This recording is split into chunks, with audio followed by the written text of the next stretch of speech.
Good afternoon, everyone. Thanks for joining us on KHU 11+. I'm Marcelino Benito. In about 15 minutes, we're going to hear from astronauts Suni Williams and Butch Wilmore about their long stay in space. Long, definitely an understatement here. The two first launched back in June from the Kennedy Space Center, and they were only supposed to be in space for up to 2 weeks. But safety concerns about the Boeing Starliner that was supposed to take them home kept them in space for about 9 months. This is video of that initial launch, which was Boeing's third attempt after being scrubbed twice. The newest member of our team, anchor Jacob Rascone, is live at the Johnson Space Center with details on what we can expect. And Jacob, a lot of people looking forward to hearing what this was like for these two. Everyone wants to hear from them. Let's give you a quick peek at where they will be. Right there is where the press conference will take place. Suni and Butch will be right there at the desk. I want to step out because they told us we could do this from just outside of the auditorium, and then we could step back in about 5 minutes before it's scheduled to start. So this is the auditorium, not where they usually will do these press conferences, but because they have dozens of people signed up from media all around the country and around the world coming, they decided to move it to their bigger auditorium where they do some of their bigger events. And man, does everyone want to hear from them. Now, maybe you've heard a little bit of them talk about this trip. They've done extended interviews here and there throughout their stay, talking about how did they feel about the fact that they weren't going to come home after 2 weeks or 10 days. What do they miss the most? What do they look forward to the most? But this is really the first time that they're all going to sit down here together and have anyone ask them whatever question they want to ask them. I still remember when they blasted off. It was my daughter's birthday on June the 5th. It was so exciting because for months and months we'd been hearing about this. They'd had a test, it didn't work out. They almost tried again, it didn't work out. I mean, all told, really, it was years of delays for this Starliner capsule and for them, and billions of dollars. I mean, we've been talking about and reporting on this race between Boeing and SpaceX and their mission to do what they have been doing for many years. And so it was exciting to finally see for the first time this Boeing capsule taking Suni and Butch, who have known each other, by the way, for decades. I don't know if you've heard them talk about this. They both enlisted in the Navy. They knew each other 2 decades ago. And they've both been in space. They've been to the International Space Station a couple of times. As you may know, the space station has had people on it for 25 years now. So all of that was not new. But the Boeing capsule itself, of course, was new. And they had been training for years. And when the day finally came on June 5th, man, nobody was more ready than them. And if you ask them how they felt about going up, of course, they talk about the excitement, but it wasn't long after they went up that there were problems. It was hours later when they were almost to the International Space Station that we first heard about the potential for helium leaks. And they couldn't dock initially, and then they tried again and again. And when they finally did get on there, we all wondered, is the capsule going to be able to take them back as planned after just a few days? Now, remember, Suni and Butch have spent significant time, hundreds of days in space before this. So as Butch likes to say, even though we planned for a short trip, we were prepared just in case for a long trip. Marcelino, I don't know if you've thought about what you would like to know from them. I texted my family and I said, what would you ask the 2 astronauts who just got home after 9 months in space when they were only supposed to initially spend 8 days? And my daughter's question was, can you listen to music in space? That's what she wants to know. Marcelino, what would you want to know? One of the first questions I had when I watched them land last week or however long ago it was what was the thing they missed most in terms of food? Like, I can't imagine what they were eating. I can't imagine there's many options up there. They're kind of limited with their options. So what was the first thing they wanted to have? It was a must-have for them to have when they got back on Earth. That's one thing I'm looking forward to hearing. And Jacob, you mentioned the fact that they've known each other for many years. They've been up in space before, so they're familiar with the surroundings. They're familiar familiar with that. But it's a good thing they got along. It's a good thing they were friends, because if not, 9 months up there with someone must have been, it could have been pretty bad, right? Oh yeah, I was thinking about, so the space station itself has been described as like the space of a 6-bedroom house. They have private toilets, private sleeping areas, a weight room, if you will, and but you're there and only there. And they've talked about the friendship. Of course, it does seem sincere. Many, many, many years already knowing each other, and then of course in the training for this mission, they know that they've got to be, on the same page and happy. The thing that they missed the most, I've heard them say, was the fact that they wouldn't be with the family that they left. We're talking about, for Butch, his daughter's senior year in high school, which is about to finish, so he's going to see some of it. He's got another daughter in college as well. And then for Suni, it was her dogs, and then other family and friends that they hope to be able to embrace after just a couple of weeks. About the food question, my daughter also had that question.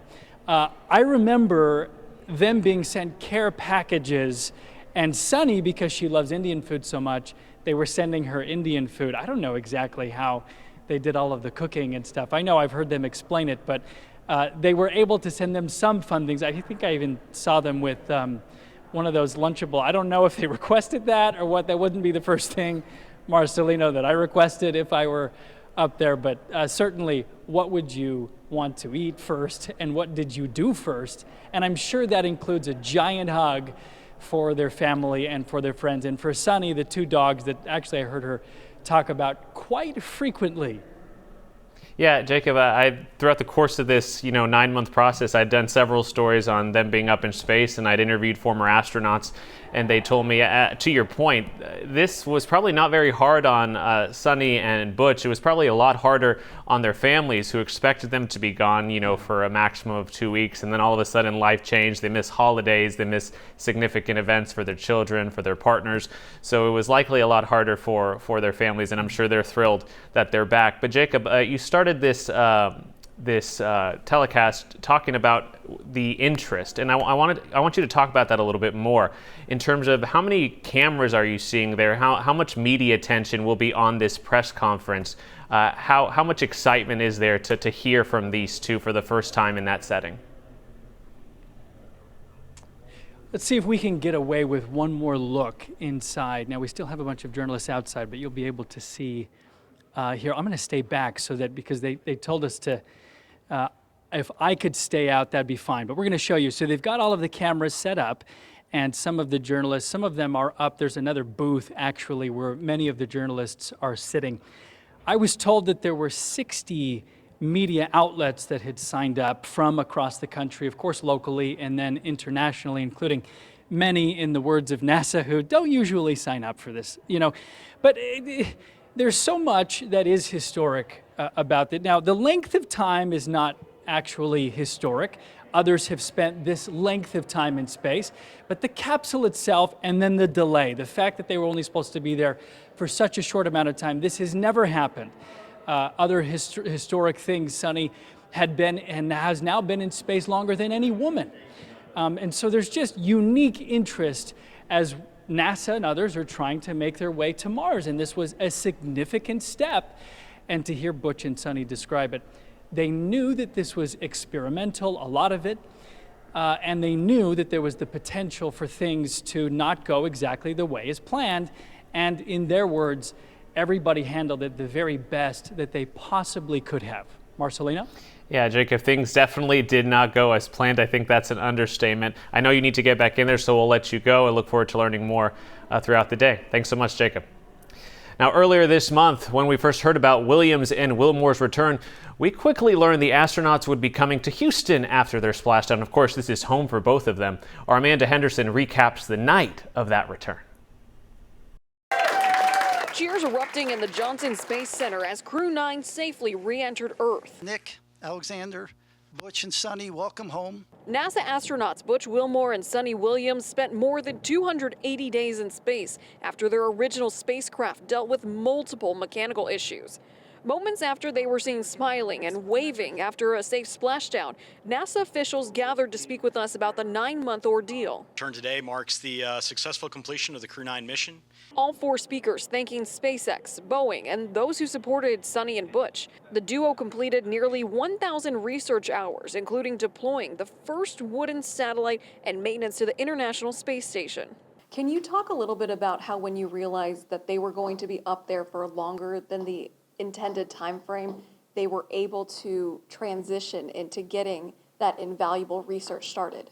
Even before they launched, because we knew they were flying on a test mission, we provided all the training for the stay on ISS that they would need to be a long-duration crew member. A long-duration mission, finally, at its end.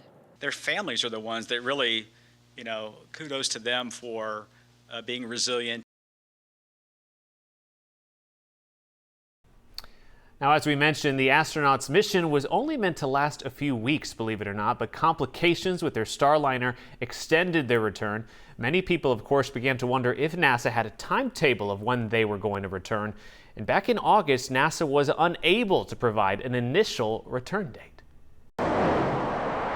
And liftoff of Starliner and Atlas V. 2 months after astronauts Butch Wilmore and Suni Williams launched into space aboard Boeing's Starliner, it's still unclear when they can come home. NASA revealing today one option could keep them on the ISS for another 6 months. They were only supposed to be there for a week. We have this contingency option that we've been working a little bit more in the background for a while. That backup plan could have the astronauts returning on board SpaceX's Dragon Crew 9.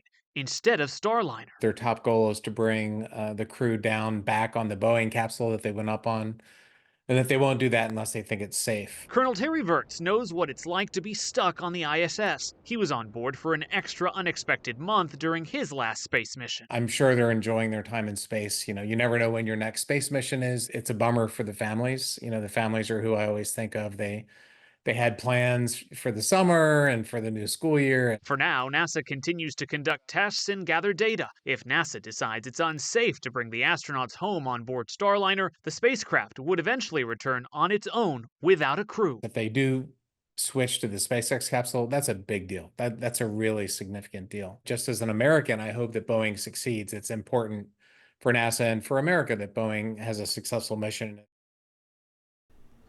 And let's take you back out to live pictures of the Johnson Space Center. You see Suni and Butch Wilmore there taking their seats at the desks. That press conference set to begin in just a matter of minutes. Again, this is the very first time that we will be listening and hearing from them since their return to Earth several days ago. I think it was a little bit more than a week ago that they returned after a 9-month saga, an extended stay in space. You can see they are taking their places there at the podium. Our own Jacob Rascone, anchor Jacob Rascone, is at the Johnson Space Center for that press conference in that auditorium. He'll be asking his own questions for us at KHU 11. He telling us just minutes earlier that there will be there's a total of 60 media outlets, both international and local press in that room that RSVP'd for this press conference. So you can imagine the level of interest of wanting to know what these astronauts went through, and it's definitely a lot of questions. We'll want to know what their days were like, what their nights were like, what they ate.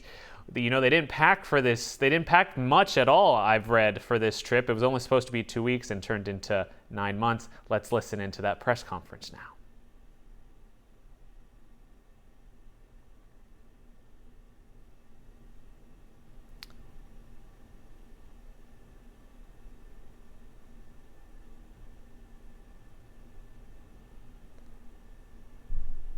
You sure? Because I can go again.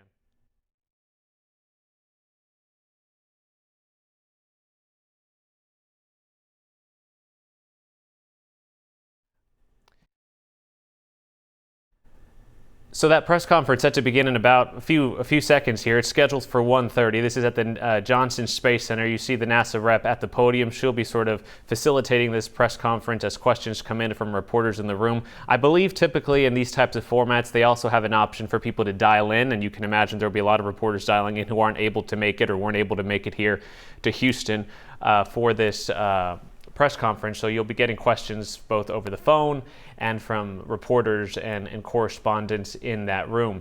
Suni and Butch again were in space for a total of 9 months. Throughout this 9-month ordeal, the families were the ones who were really dealing with more of the shock of having this separation from their loved ones.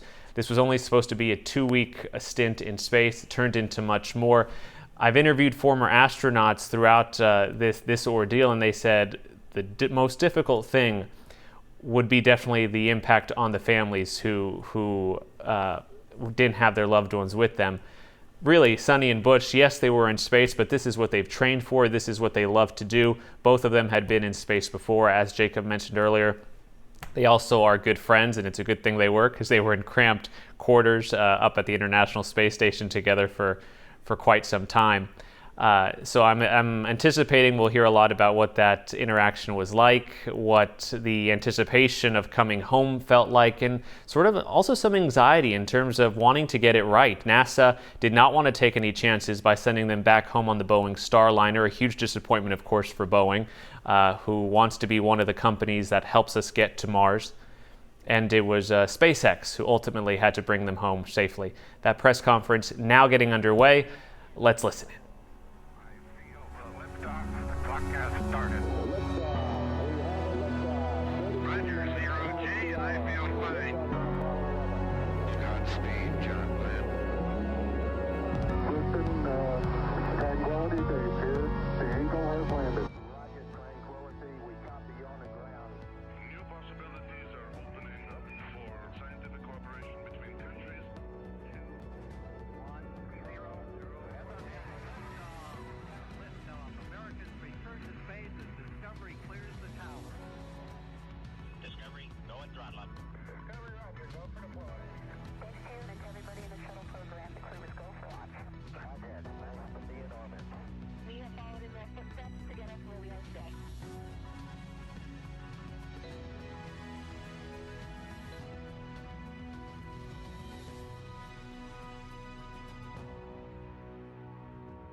Good afternoon and welcome to NASA's Johnson Space Center for our Crew 9 news conference today. We are joined today here in person with our Crew 9 astronauts Nick Hague, Suni Williams, and Butch Wilmore. We'll be taking questions from here in the room and on our phone bridge, but before we do that, we'll kick it off with some opening remarks from our crew. Nick, go ahead. Thanks, Courtney. Wanted to kick off with words that would describe what the Crew 9 mission meant, and I think ultimately it's unique, like every spaceflight mission tends to be, and you don't know exactly how they're going to play out. But I think that the Crew 9 mission, when it comes to it, it highlights to me safety and the importance of the mission and the balance of those two. As you all know, back in the early fall, NASA was balancing the safe return of Suni and Butch with the need to continue the mission that's been going on board the space station for 2.5 decades up there, performing research for the benefit of humanity. And so there was a decision made to send Alex and I up with a couple empty seats and integrate Butch and Suni into the crew of Crew 9. And then bring them back at the end of a long-duration spaceflight mission. And so we sit here today, minus Alex, who's recuperating in Russia right now, with friends and family, thankfully. And we sit here as a testament to the success of that mission. So I look forward to answering your questions. Suni? Yeah, sure. Just wanted to say thanks to Nick and Alex for coming up and getting us and bringing us home, and thanks to so many who prepared us for our mission. The commercial crew program with NASA and Boeing, as well as SpaceX, really got us ready to go. All of the trainers here at Johnson Space Center, the mission control teams all over the country, in Florida to California, so throughout the whole country, as well as what we're doing now. Our teams here are getting us ready to get, rehab and get ready to take on new challenges. So, feeling good since we've been back almost 2 weeks now. Actually went out and ran 3 miles yesterday, so I will give myself a little pat on the back. Our trainers are rocking it and getting us ready to get back to help out with the new astronauts as they're getting ready for their mission. So the biggest thing I want to say was thank you. Yeah, thank you, Suni. Let me start off with an analogy, a sports analogy. This very difficult job that we take part in, it's a team sport. It encompasses organizations throughout NASA, throughout the country, coming together, the Commercial Crew Program, headquarters, the International Space Station program, working together day in and day out behind the scenes, diligently to make all of this work together. And then you couple that with a nation that comes together and it cares about the human spaceflight program and prays for us and what's taking place. It goes beyond understanding, honestly. And then this organization also is incorporated into an international organization that reaches beyond our own borders and brings in the world like no other organization on or off the planet. And I can tell you, it's simply a privilege to take part in all of that. All right, thank you all for your opening remarks. We will go ahead and start taking questions now. If you're in the room, please raise your hand and we'll be sure to get a microphone over to you. If you're joining from our phone bridge, please press *1 when you're ready to enter the queue. And due to the high volume of questions today that we are receiving, we ask that media start with one question, and if we have time for a second round, we'll come back around to you. We'll start here in the first row with any questions. Mark, go ahead. Mark Strassman, CBS News. Welcome back, everyone. Good to talk to all of you again. We're meeting in this auditorium for a reason. There are roughly 60 news outlets represented here, another 120 or so on the phone. Butch and Suni, have you been surprised by the continuing and intense interest in your space saga? I would have to say yes, absolutely. You know, it's interesting. We go and launch, and we knew it was a little bit unique. Obviously, first time flying on a new spacecraft. So yeah, that was interesting. But you know, then life goes on up there. And I mentioned yesterday, you know, we pivoted and we are International Space Station crew members, and we're doing what all of our other friends in the astronaut office do, is go and work and train and do amazing science experiments up on the International Space Station. So, you know, I think you sort of get maybe a little bit tunnel visioned in what your job is. So, you know, do your job type of thing, right? And so you're not really aware of what else is going on down here. I hate to say that. You know, maybe the world doesn't revolve around us, but we revolve around the world, like something like that. But, you know, I think we were just really focused on what we were doing and trying to be part of the team and making sure we pulled our weight for the team. Of course, we heard some things, and I'll let, you know, obviously hand this off to Butch, heard some stuff from our friends and family that people were interested and wondering what was going on and concerned about our health and all that kind of stuff while we were up there. But, I mean, we were just part of the team, doing the job, filling in wherever we could, and then knowing that there's rotational flights and we will be coming home eventually on a rotational flight. So, no, I don't think we were aware to the degree.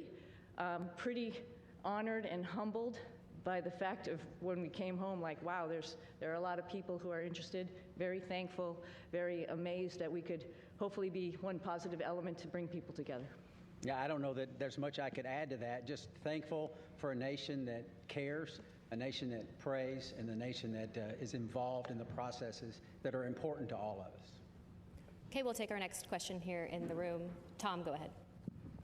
Hi, Tom Costello with NBC News. Again, welcome back. Nice to see you all. Everybody's been thinking about you and worried about you. And I'm wondering, once you got your feet back on terra firma, what's the first thing both of you wanted to do? And were there any foods you were craving after 9+ months? Go ahead, Sam. Oh, yeah, I wanted to hug my husband and hug my dogs. And I'll say that in that order. But maybe not. No, I'm just joking. But of course, food, you know, something that's just like for home for me, like something that is very, you know, reminds you of home. And my father was a vegetarian, so I had a good grilled cheese sandwich when I got home. So that reminded me of him. Yeah, certainly embracing the family again, but also the opportunity, and I've already said it a couple of times, is just to say thank you to a nation that got involved in all of this. It makes it special, not just for us, but for all, I think, our nation as a whole. So thank you. All right, we'll take our next question right here in the front row. Thank you. My question's for Suni. When you first got off the plane in Houston, we saw you hug Zena Cardman, and there was a nice exchange. If you could describe what happened and your gratitude towards the crew members who stepped aside so that you'd have seats coming back. Yeah, it's a great observation, so thank you very much. Zena's awesome, Stephanie Wilson, awesome. When this whole thing was unraveling, like my heart went out because it's just sort of like, wow, you're waiting for your space flight, specifically Zena as her first flight. Like, wow, it's a little bit rough to know that you're going to be moved to a different flight. But at the same time, she is an awesome person, an awesome astronaut. She's going to get the opportunity.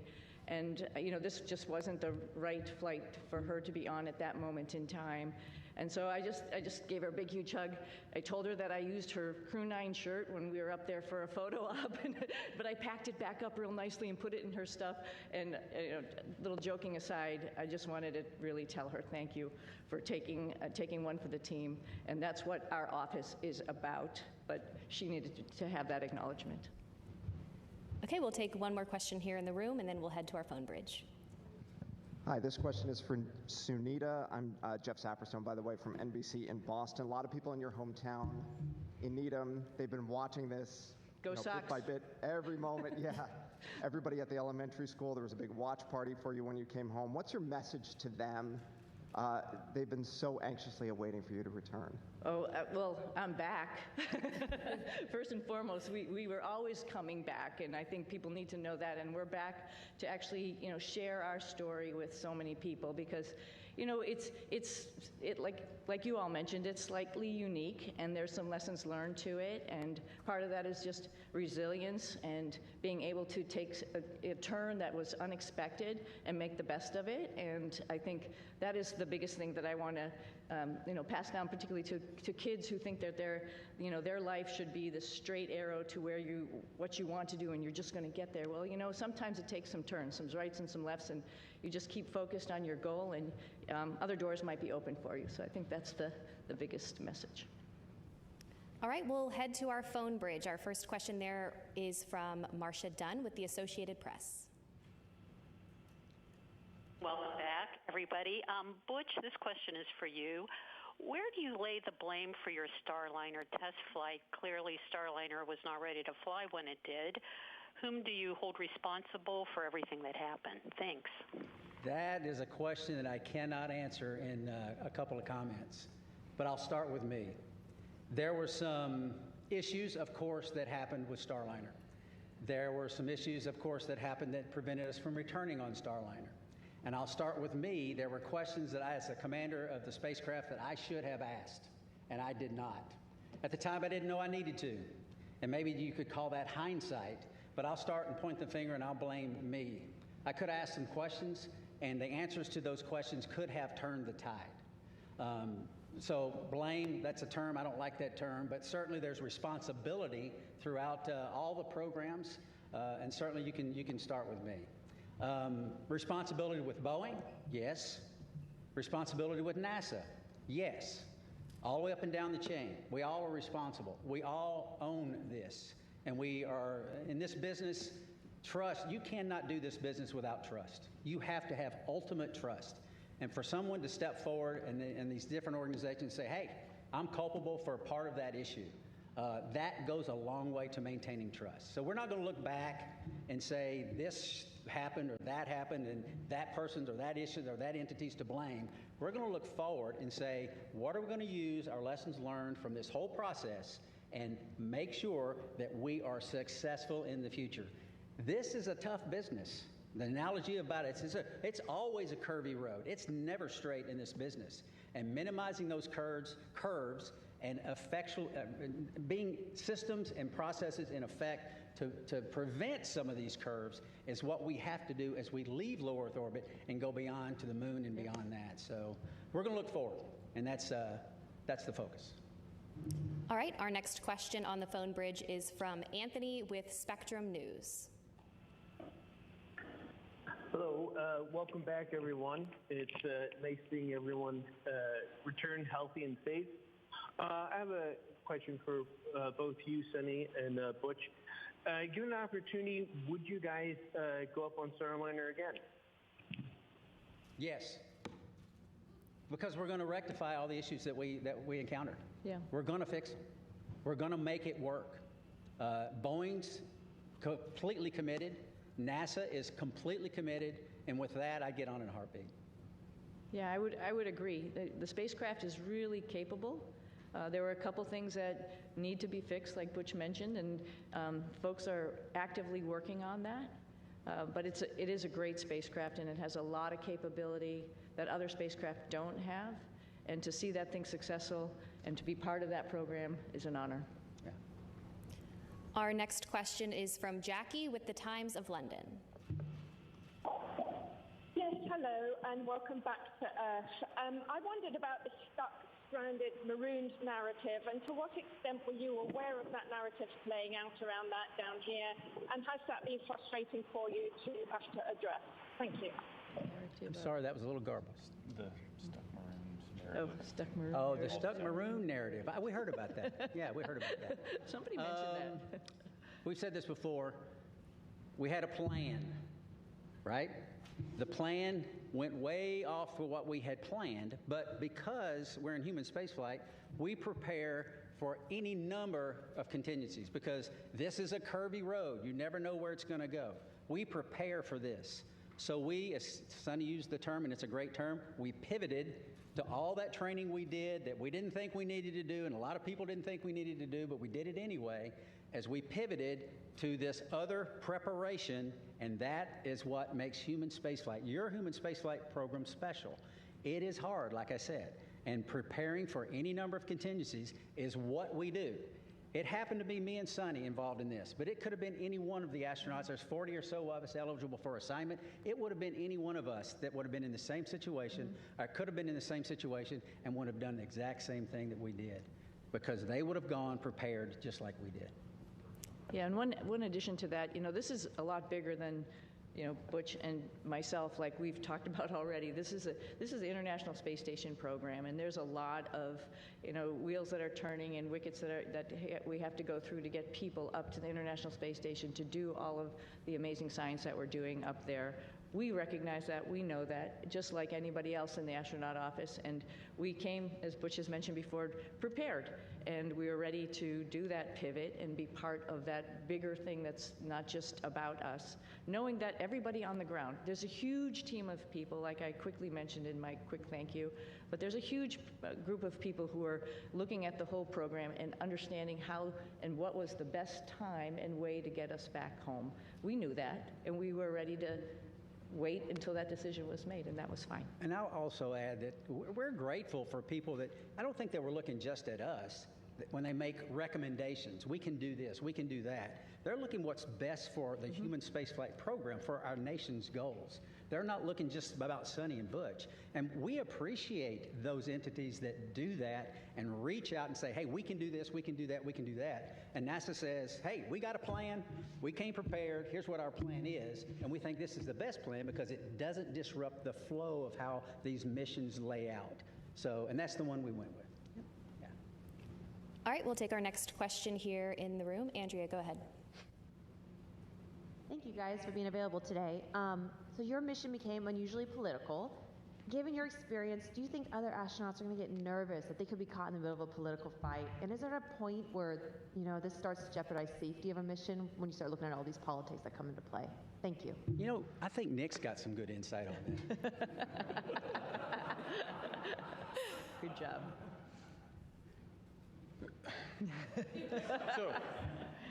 So the way I'd like to answer that is that when we're up there operating in space, you don't feel the politics, you don't feel any of that. It's focused strictly on mission. And if I step back a little bit to the question before, Butch and Suni talk up here, they make it sound like, everybody figured out what they could do with us. The reality is they are highly skilled, very technically competent, and it took everything I had on every day to keep up with them as they're moving along. So they were more than just gap fillers on the station. They were productive, pushing the station mission forward. And Suni was the station commander, so she was calling the shots.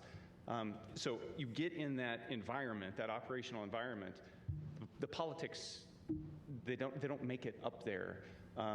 We are working as a part of an international team that spans the globe and works with half a dozen mission control centers spread around the globe that are talking in multiple languages, and we just figure out how to make it happen. And that's the magic of human spaceflight, is that we can focus on something so positive that pulls people together, and we've been doing that for a long time. Yeah.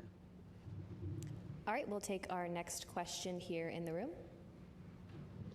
Hi, I'm Jay Wan with KPRC, the NBC affiliate in Houston. This question is for Butch. I actually stopped by your church right before I came here, and I heard that you were still attending your church services from space. Right. Can you tell me a bit about why that was important for you to do? Well, goodness, the Word of God continually infilling me. I need it. My pastors are the finest pastors on or off, in this case, the planet. And to tie in and to worship with my church family was vital. I mean, it's part of what makes me go. And not only that, I also tied into Grace Baptist Church in Mount Juliet, Tennessee. A buddy of mine is an elder there and a pastor there, and I would watch their service as well every single week. And it was invigorating. It was part of what I need as a believer in Jesus Christ to continue that focus. It assisted me day in and day out because I need that fellowship, even though it's fellowship from afar. And it's not like being fellowship up close, but still I need it. So yeah, thank you for that. Okay, we'll head back to our phone bridge. Next up is Ryan with NASAspaceflight.com. Hi, thank you. For the whole crew, of course, this narrative that's being pushed out has made your mission probably the most popular NASA mission to the general public for as long as I can remember, probably since the retirement of the shuttle. But for the whole crew, do you think this extra attention has been a net positive or a net negative for the agency's sort of popularity and the spaceflight industry as a whole? Thank you. I'll start with this one. Yeah.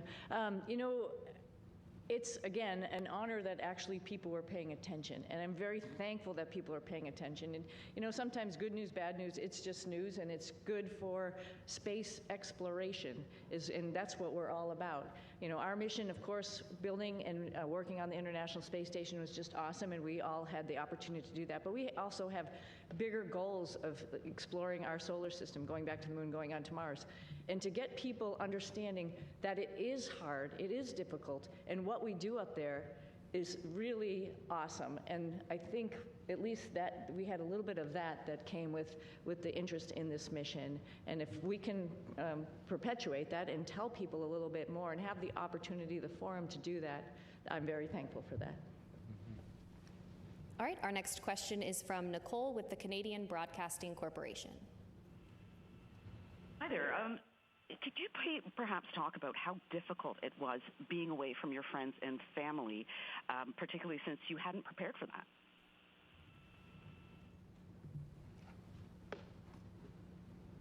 Difficult. Yes, I would say it was difficult. It wasn't in the preparation, but in my family, we talk about these possibilities. We discussed all of this. We never said we were going to be gone for 9 months.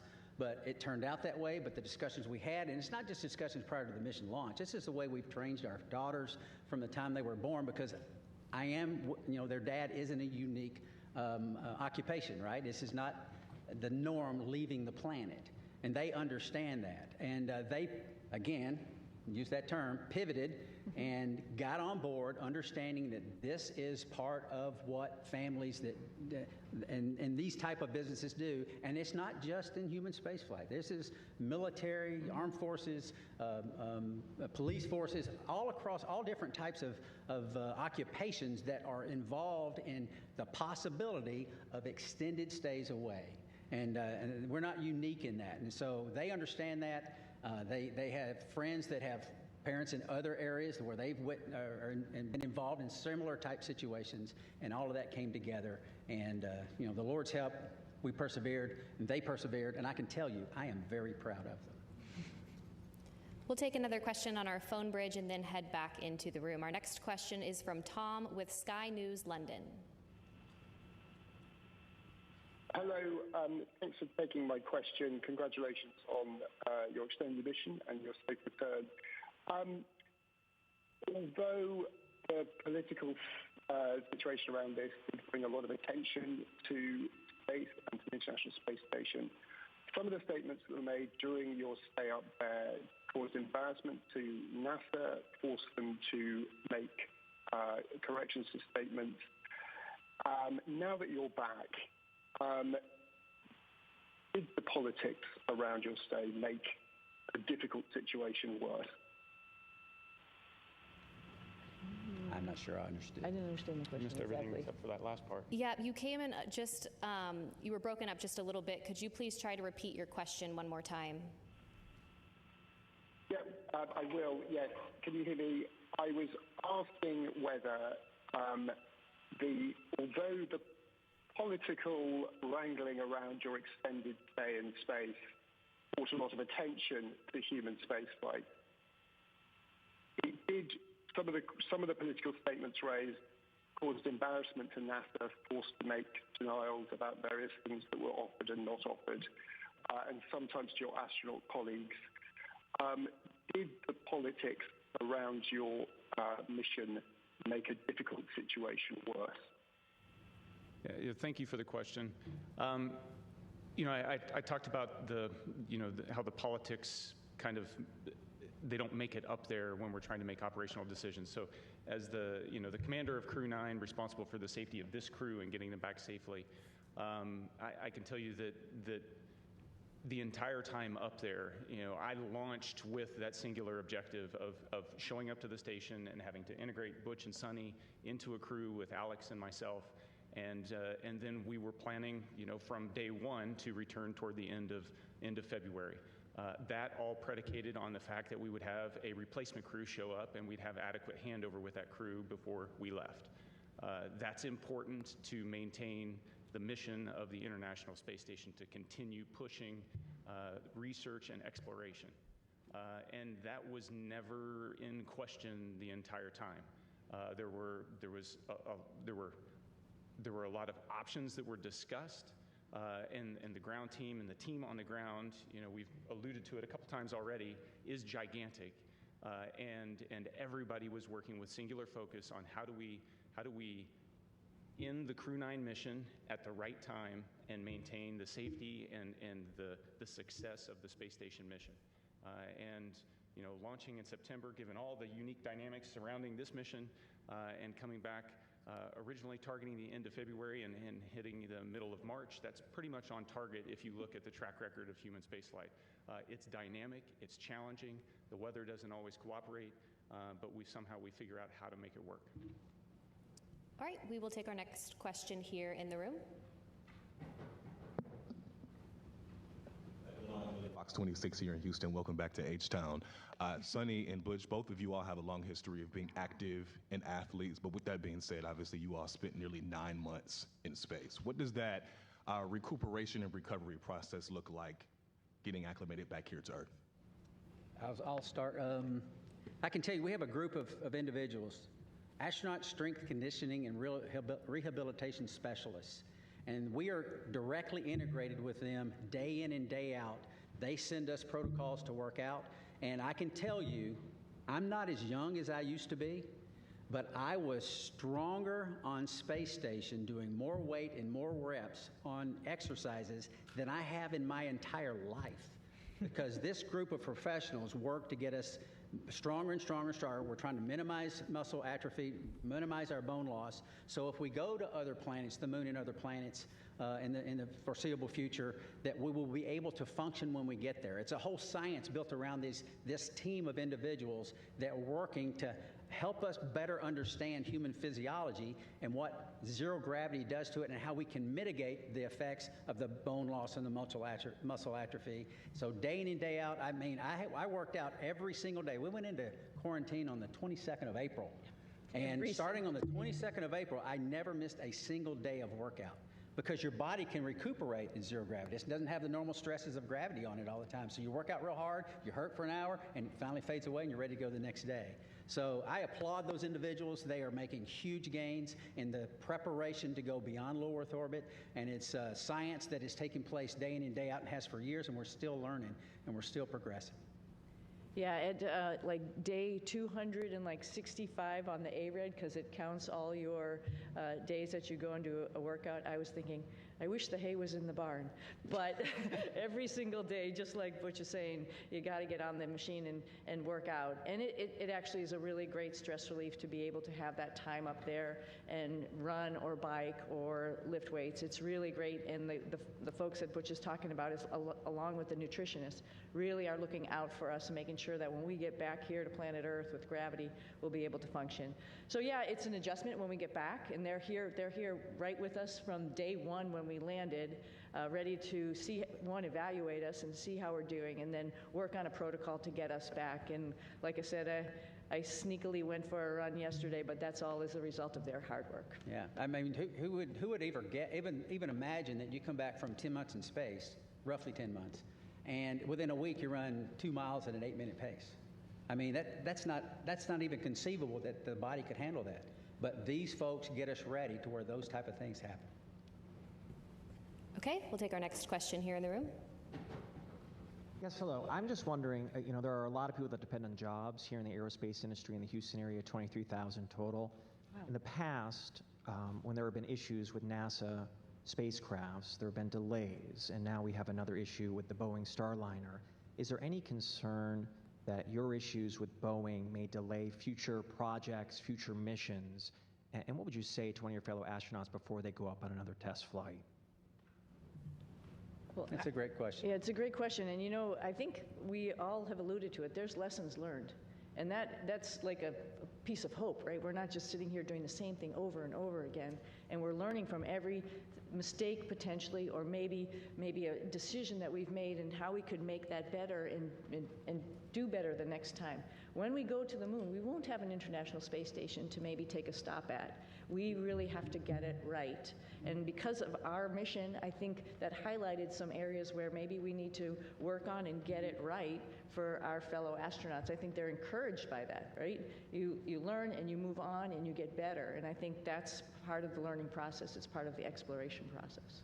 I mean, we are scheduled on Wednesday to meet with Boeing leadership, the program managers, senior chief engineers, to discuss some of these issues. They want to come together with us, Suni and myself, because we lived through this with them, and get on board with what the future looks like, and having flight crew with background in test and acquisition involved in the processes going forward to make sure that we're dotting every I and crossing every T. But still, that doesn't mean that you're guaranteed success in anything. Like we've said many times, this is a tough business. And we're learning all the time to go further and further and further. We'll take another question here in the room.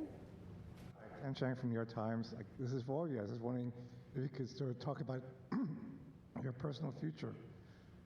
Sorry. There's been a lot of talk about this uncertainty about the future of the human spaceflight program, suggestions that ISS should be deorbited in a few years, there should be a pivot from the moon to Mars. How do astronauts feel about these potential changes? And 3 years is a lot longer than 8 months. So we've each been able to do multiple missions to the space station, and I'll let Butch and Suni add on to this. But one of the things that I noticed was a dramatic increase in the complexity and just the weightiness of the experiments that we were conducting this time around on the station since 6 years ago when I was last there. And it just gives you this sense that we are in the golden age of the space station right now in terms of the return on investment and what we're able to do there. And it's not just focused on return to benefit the Earth. It's also focused on enabling all those things that we're going to need as we go to the moon and on to Mars. And so I am really optimistic when I think about the future of human spaceflight. Yeah, I would add on to, it was over a decade since I've been up there last, and I was pretty excited about what was going on. There was a lot going on when we first got there. It was an honor to be working with Crew 8 and seeing all that they were doing and just trying to help them with their stuff, and then, being, prime, moving up to the prime spots for Crew 9 and Expedition 72 as we took on a lot of experiments ourselves as well as spacewalks. And what the space station is doing to help us in exploration is really encouraging, and it's exciting. And I'm a little envious of the future astronauts. The guys who are coming behind us, they're going to have so many wonderful opportunities to do the same as us, add to that exploration, add to trying to find the answers to the next questions. It's going to be an exciting future. So I'm not worried about aerospace industry. I think there's a lot going on, and it's a great time to be in it. We'll take our next question right here. Hi, Ed Lavandera with CNN. Thanks for taking the time today. When you re-entered the Earth's atmosphere and came back to gravity, can you talk specifically about any kind of weird either sensations or experiences that you've had dealing with that over the last couple of weeks? And more importantly, did you know that you guys had been greeted by dolphins when you splashed down? I can tell you that returning from space to Earth through the atmosphere inside of a 3,000 degree fireball of plasma is weird, regardless of how you look at it. Doesn't matter what type. Yeah, it doesn't matter what type. It's thrilling. It's amazing. I remember thinking about the structure of the capsule and the stresses that it was taking, that was ongoing as the drogues came out, and the whole capsule starts shaking and twisting, and thinking about the stresses taking place, and going, "Wow, I hope those cables hold." And then the parachutes open up, and then you're like, I've said it many times, there's not a better feeling returning from space than the parachutes open and work. And I didn't have the view in front of me, and thankfully Nick did. He had a view of the camera going out right off the top, and he said, 3 parachutes, good pair, 4 good parachutes. And I tell you what, it's a great feeling. It was a great feeling. And it's exhilarating because this, again, I can't help because it's within me. This is our national focus, national goals. We don't do this because NASA decides to do this or this or this. This is Congress and everything coming together to affect a human spaceflight program with a purpose. And part of that purpose includes bringing those astronauts back to Earth. And it's a thrilling ride like no other that you could imagine. And satisfying. Yeah, yeah. And I had requested dolphins as kind of a joke. Yeah. Somehow they pulled it off. Yeah, I just hats off, like Butch said, to Nick he's just commentating the whole way down. So there was obviously, we had trained this and gone over it while we were up on the space station and reviewed, but just to hear everything as it was ticking along, it's just really awesome to, like, you can envision it. You had a display, I think there's a camera that goes up, right, to see it. And Butch and I both had a window on either side where we were, and I was watching through the window as much as I could, but then all of a sudden, with the heating, it glazes over, and then you can't see outside. A funny thing that happened, though, after you can't see, you can still sort of see through it. We knew it was daylight, and we knew the folks were coming out to rig the spacecraft, and I see a little tennis shoe sort of going in front of the window, so I'm like, okay, our friends are here getting us ready to get back on the boat, and that was pretty special, too. I didn't see a fin, though. I wish I had saw a fin. Okay, we'll head to our phone bridge. Our next question from Margaret Smith. Hi, everyone. This is Margaret Smith from Worcester, Massachusetts, the home of Robert Goddard, who started it all. Thanks for taking the time today. And my question to both of you is, for those who maybe are not especially familiar or who may sort of question the need for the space station, can you all make the case for why that work is important? Why the station work is important. Why the space station is important?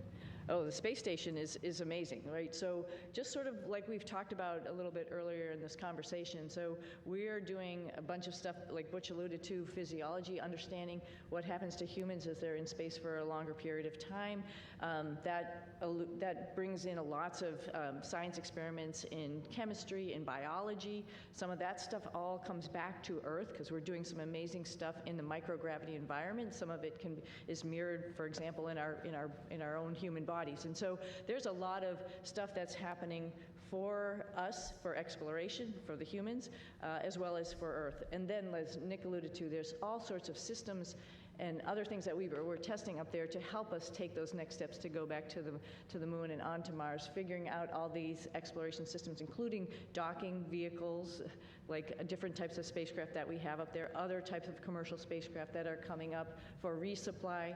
That's all a huge program to get us to understand how we're going to take the next steps in exploration. I can't help also but talk about STEM. I mean, all of this is STEM, right? Science, technology, engineering, and math, and I'm hoping the work that we've done up there also encourages the next generation of kids to understand that how important that is and how they can become involved. We did lots of experiments up there with kids and universities and companies, trying out new guidance, navigation, control algorithms and robots that were flying inside the space station, competitions, for example, for them. And that's pretty awesome that you can really touch and talk to kids on the ground as you're doing experiments up there, and they have their finger on the pulse of science experiments, and they can understand that and think to themselves, I could be part of this one day. Our next question on the phone bridge is from Neil with ITV News. Congratulations on a great job, everyone. Suni, can I ask how your body is recovering to life with gravity after 9 months? And Butch, what's your message to others from your experience, the delays that you guys faced, and any lessons in patience for the rest of us down here? Oh, I think I'm doing okay.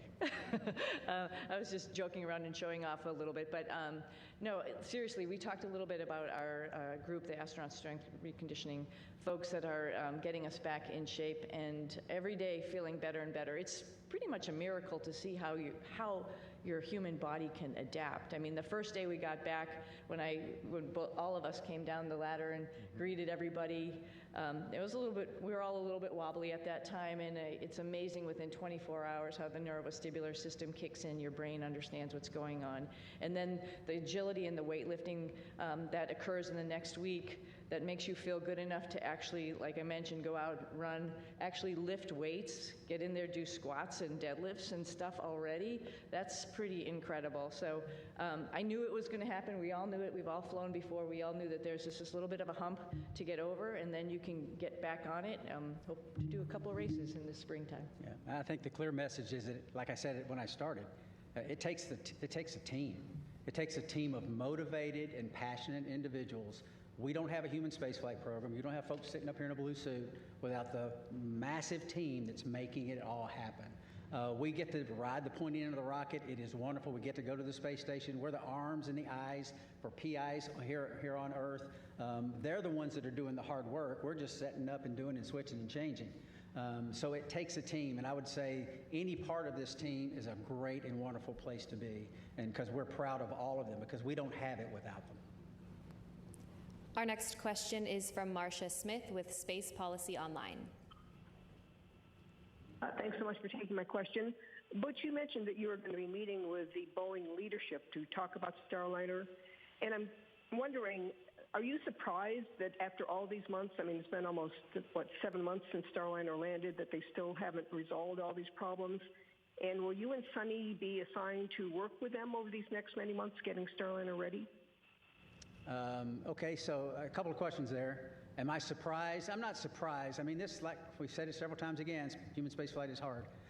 It's not that no work has been done to this point. There's a great deal of work being done. But we have insight that not many other people have. We worked this program for 6 years before we launched. We talk to everyone up and down the chain of command, and we have insight that other people don't have. And we want to share that as much as possible. We tried to share it from orbit, but that's hard, right? We're not face-to-face is how you communicate. It's very difficult to communicate when you can't even see the other person that you're talking to. So we've had some conversations, but now it's time to get serious and get together and talk about some of these issues and some of these things and get us, and not get us. We're already tracking on the right path, but maybe a little tweaking here and there because of some insight that we'll be able to give them. That's the purpose of that meeting. And they're eager to do it, as are we. We'll take our next question here in the room. Jacob Rascone, KHOU 11. I wonder what you would say about the life lesson I think we can all relate to. We've all made plans, we've all been excited about those plans, and we've all watched those plans kind of fall apart. What would you say about what allows you to meet the moment with courage, with serenity, or maybe you didn't, internally. But what would you say about that life lesson I think we can all relate to? Well, I'll start. I'm sure you want to add, both of you, because I think every flight is a little bit different than what you go in planning it to be. It doesn't matter if it was this one or many other flights or many things in life, just like you alluded to, right? I think the go-to thought there is, what is the opportunity in front of me? Like, it's not a missed opportunity, it's actually another opportunity that I didn't really think about, and wow, that opens a lot of, like I mentioned earlier, a lot of doors or a lot of things to learn. So I think it's great. I think that's the point, I think, of the whole thing, is like, when something doesn't go your way, you just have to take the blinders off and look around you and see what other really great things are waiting for you. And then just take advantage of that. Learn as much as you can while you're wherever you are, whatever your situation is, and move on from there, and then share that lesson. Well, I sort of had a similar question on orbit, and I think my answer would be similar. Life is our life, all of our lives are bound up in many things. For me, and it's faith in my Lord and Savior, Jesus Christ. He is the end-all, be-all. He forgives us. He teaches us when His Word says about being content in all situations, because He's working out His plan and His purposes for His glory and our good. And I believe that because the Bible says that. And that's the message that I lived. We lived it. My family lived it. We taught them these things throughout their lives. And that's contentment. It doesn't mean always happy. It doesn't mean there's no pain. But content and knowing that God's in control, sovereign God's in control, working out His plan and His purpose. And you might say, well, goodness, that wasn't a very good thing. God did that. Well, He's working out His plan and His purpose. I mean, who's lived a life without pain? I mean, no one. That's the nature of existence. Who's lived a life without sorrow? Who's lived a life without challenges? It grows us. We learn from it, and that's the focus that I try to take from it. Is what's the Lord trying to show me, and what's He teaching me? Because there's so much to learn in life, and there's so much to learn from this evolution. And I think I know my daughters are better off for it, and I'm grateful for that, and I think we are as well. Yeah. If there's any additional questions here in the room, please be sure to raise your hand, and we'll get a microphone over to you. In the meantime, we'll head over to the phone bridge to Josh with space.com.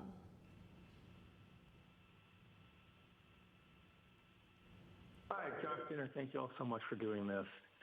This question's for all three of you. What were the most out of this world and your favorite experiments or tech demos you got to be a part of on this mission? And for Williams and Wilmore specifically, did the extension of your mission create any new opportunities for experiments or research that was not originally planned for the expedition? You start. Sure. So while I was up there, we performed about 150 different experiments. Of those, the ones that you know the most about are the ones where you end up being one of the guinea pigs in the experiment. So there's about a dozen different experiments where we were doing things to me and seeing how my body adapted.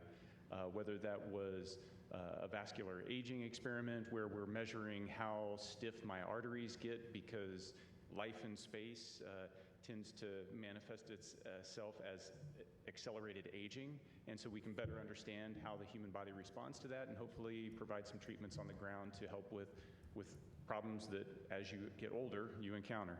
How our immune system works.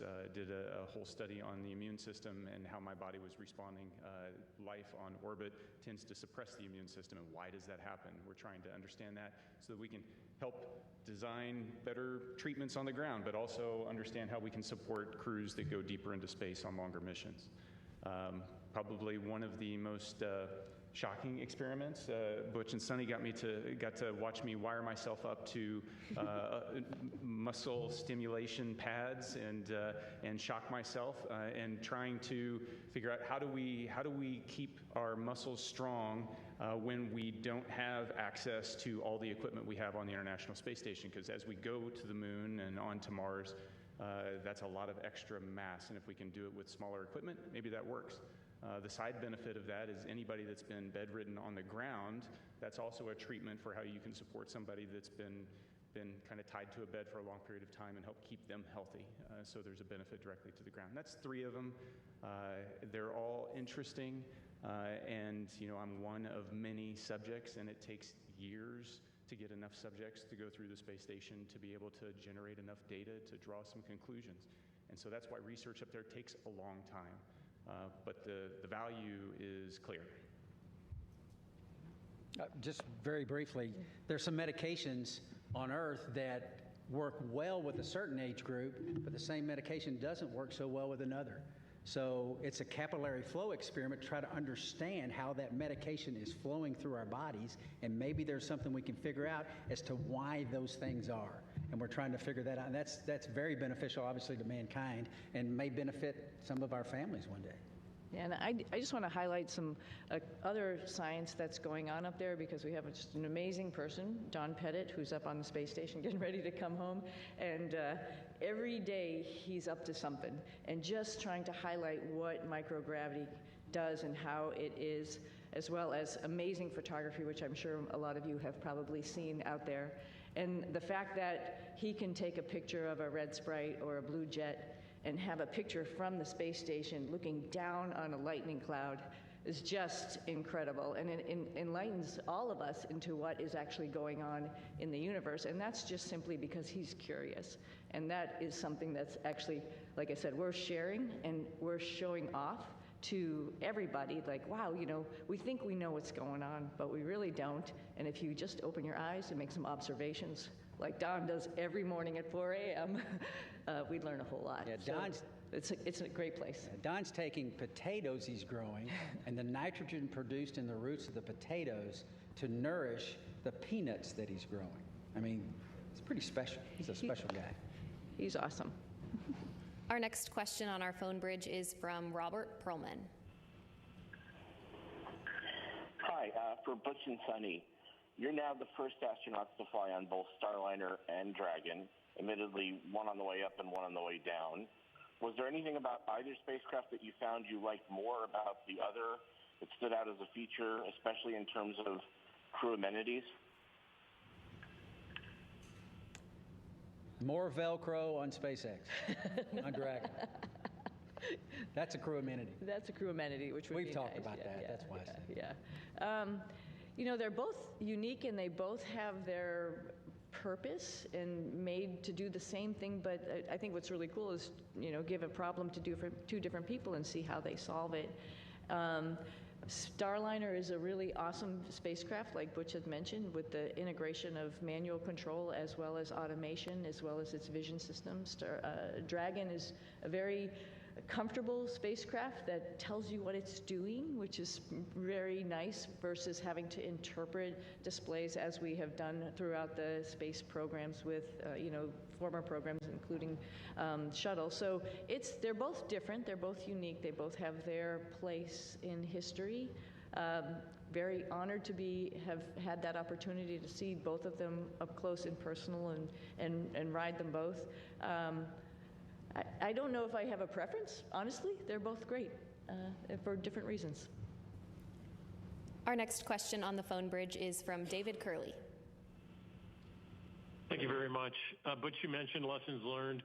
Suni, you mentioned earlier about the ability of the Starliner. When you meet with Boeing, what is the overarching message you'll deliver to the company? We don't have enough time to go into all that. If you understand the spacecraft that we have now, we have Dragon, we have Orion, and we have Starliner.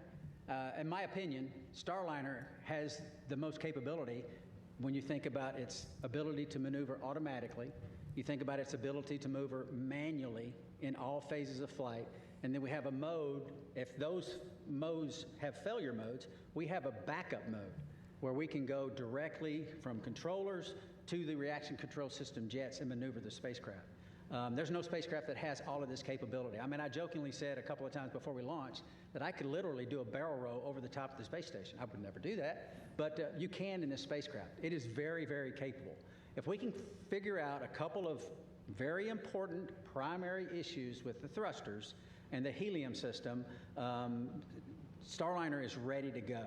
We have to do some tests. We have to do some integrated tests. We have to bring it all together in a process of qualification that is not going to happen overnight, but it has to take place. And Starliner will be right in line with the number of missions that Dragon and affect what it is designed to do. And that's ferry crews to and from the International Space Station and cargo. And I think that very quickly we can get on that track, and that's part of the discussions that we'll have. Mm-hmm. Our next question is from Carolyn with Fortune Magazine. Hello, thank you, and welcome home. Can you share maybe any special times or conversations you've had just with family or friends since you've been home?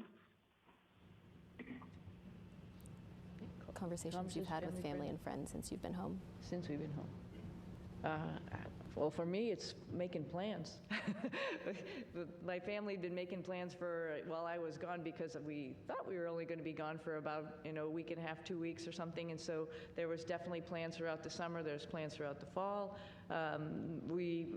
Personally, we have a house up in New England, and my husband's been talking about when we're going to get up there and do a lot of fun stuff up there. And I think that's probably appropriate when it gets hot and humid here in the summer, right? Take a little reprieve up there. So those are mostly the conversations about just like, what's next? What's next on the list? What else do you want to do? Where else in the world would you like to go see? Because, when you come back from space, it's really hard to sit where you just are, because there were so many amazing places that you saw, like Patagonia, for example. For me, it was like, there's a bigger bucket list than I had when I left, which is unfortunate for my family, but we're all going to, or fortunate for my family, we're all going to be taking some trips. So I think that's mostly the conversations about just being home and enjoying each other's company and going seeing new things. Yeah, I think when you've had this period of recuperation and getting back in the swing of life on Earth, it's pretty close as far as the people that you interact with, your family, folks at church. So I think my message, at least in the short term here, has been thank you for the support of us. Thank you for the support of my family. But then it goes beyond that to my home state of Tennessee. There's an immense amount of support by my family there and friends there, and the whole state, as a matter of fact. Tennessee's a wonderful state. Put in my pitch for Tennessee. But getting up there eventually and relaying the same thank you to them and to, like I said, to a nation that cares, and a nation that prayed. And this opportunity right now to say thank you to our nation, our wonderful nation. Our next question on the phone bridge comes from Utarish. Go ahead. Welcome, everyone. My question to Suni is that Indian Space Research Organization, ISRO, chief has said that India wishes to utilize your expertise in space exploration. So is there any scope of hope that we can see you working or collaborating with ISRO, that is Indian Space Research Organization, in future? And second part of this question is, while being in ISS and seeing India from space, is there any moment you would like to share? How does India look from space, Tony? Opportunity for the second one. Yeah, so let me address the second question real quickly. India is amazing. Every time we went over the Himalayas, and I'll tell you, Butch got some incredible pictures of the Himalayas. They're just amazing. And you can see, like I've described it before, just like this ripple that happened, obviously, when the plates collided. And then as it flows down into India, it's many, many colors. I think when you come from the east going into like Gujarat and Mumbai, the fishing fleet that's off the coast there gives you a little bit of a beacon that here we come. And then all throughout India, I think the impression I had was it was just like this network of lights from the bigger cities going down through the smaller cities. Just incredible to look at night as well as during the day, highlighted, of course, by the Himalayas, which was just incredible as a forefront going down into India. I hope, and I think for sure, I'm going to be going back to my father's home country and visiting with people and getting excited about the first, or not the first, but the Indian astronauts who's going up on the Axiom mission coming up. Pretty awesome. They'll have a hometown hero there of their own that will be able to talk about how wonderful the International Space Station is from his perspective. But I hope I can meet up at some point in time and we can share our experiences with as many people in India as possible, because it's a great country, another wonderful democracy that's trying to put its foot in the space countries, and we'd love to be part of that and help them along. Do you plan to take your crew members on that trip with you? Absolutely. You might stick out a little bit, but that's okay. We'll get you all primed with some spicy food. We'll be good. Okay, we have time for one final question on the phone bridge from Jim Siegel. Everybody, Jim Siegel here from Florida Media Now. Thank you for taking my question.